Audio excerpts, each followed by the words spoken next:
From tomorrow morning, Parliament is going to meet, and some of the very important bill will be introduced in the Parliament, which will have a very far-going repercussion for the Indian economy. Parliament कल से मिल रही है, जिसमें Nirmala Sitharaman finance minister will be presenting some crucial bills.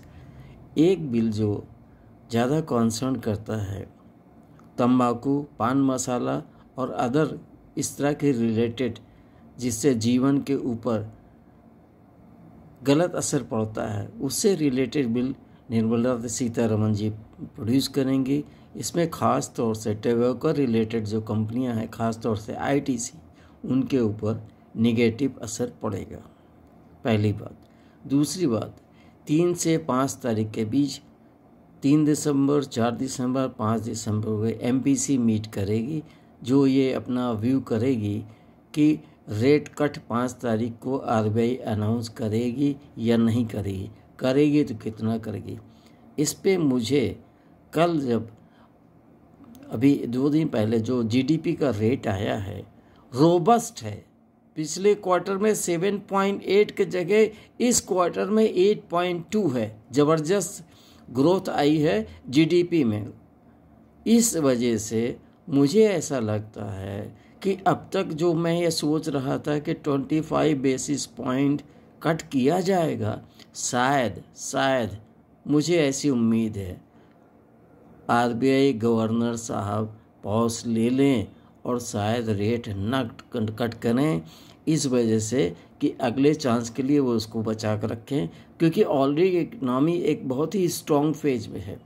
GST और पिछले रुपए की रेट घटाने के बाद इकनॉमी, कंजम्पशन, बजट, सारी चीज़ें कुछ ऐसी की गई थी जीएसटी कट की वजह से और सारी चीज़ों की वजह से जो सहूलियत दी गई, इकनॉमी स्ट्रॉन्ग फुट पे है, ज़बरदस्त ग्रोथ कर रही है। ये दिखा दिया है 8.2 जीडीपी की वजह से।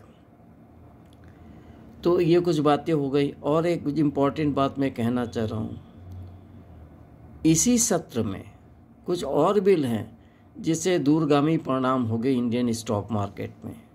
उसमें एफडीआई को, डायरेक्ट इन्वेस्टमेंट उसमें बढ़ाने के लिए डिफेंस सेक्टर में, इंश्योरेंस सेक्टर में ये कदम उठाए जा सकते हैं। ख़ास तौर से इंश्योरेंस सेक्टर में, जहां अब तक अभी ये 74% है, इसको 100% कर दिया जाए। इसी तरह डिफेंस सेक्टर में कुछ सेक्टर ऐसे हैं जहां गवर्नमेंट ऑफ इंडिया को बहुत ज़्यादा आशा है कि वहाँ पे एफडीआई आएगी, जिससे डिफेंस सेक्टर में मॉडर्नाइजेशन और ही बहुत अच्छी टेक्नोलॉजी को लाया जा सके। आप एक चीज़ पे ध्यान दीजिए, जब फॉरेन कोलैबोरेशन होता है तो 2 तरह के कोलैबोरेशन होता है। एक होता है मॉनिटरी कोलैबोरेशन, एक होता है monetary and technological collaboration. Monetary collaboration तो करते हैं फाइनेंशियल गेन के लिए फॉरेन के लोग, फॉरेन कंपनी, लेकिन जो कोलैबोरेशन टेक्नोलॉजी के वो भी होता है और फाइनेंशियल भी होता है, उससे गवर्नमेंट ऑफ इंडिया को फ़ायदा हो गया, क्योंकि नई टेक्नोलॉजी आएंगी जिससे हम अपने प्रोडक्ट की इंटरनेशनल मार्केट में कॉम्पीट कर सकें। और इंटरनेशनल में कॉम्पीट करने का मतलब है कि हमारा एक्सपोर्ट उस एरिया में बढ़ेगा और इंडिजिनस इकनॉमी में स्ट्रॉन्गर ग्रोथ होगी, जिससे अपने डिफेंस सेक्टर को आत्मरक्षा के मामले में और ज़्यादा निर्भर दूसरों की तरफ न रहें, अपने ही वीपन, हथियारों की तकनीक को इतना ऊपर ले जाएं कि हम उस दिशा में बहुत अच्छा काम कर सकें। ये एक बात और होगी। तीसरा एक है, एटॉमिक एनर्जी में भी कुछ चर्चा चल रही है कि एटॉमिक एनर्जी में भी कुछ सुधार किया जाए। हो सकता है उस दिशा में भी गवर्नमेंट ऑफ इंडिया को स्टेप उठाए।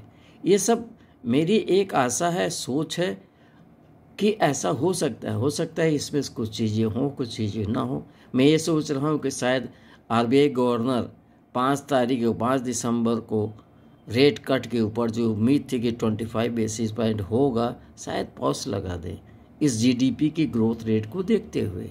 ऐसा भी हो ही सकता है, ऐसा नहीं भी हो सकता है। अगर रेट कट होगा तो वो सोने पे सुहागा होगा। इतनी स्ट्रांग ग्रोथ के बाद अगर रेट कट होता है तो बाज़ार इसको बहुत अच्छी तरीके से लेगा।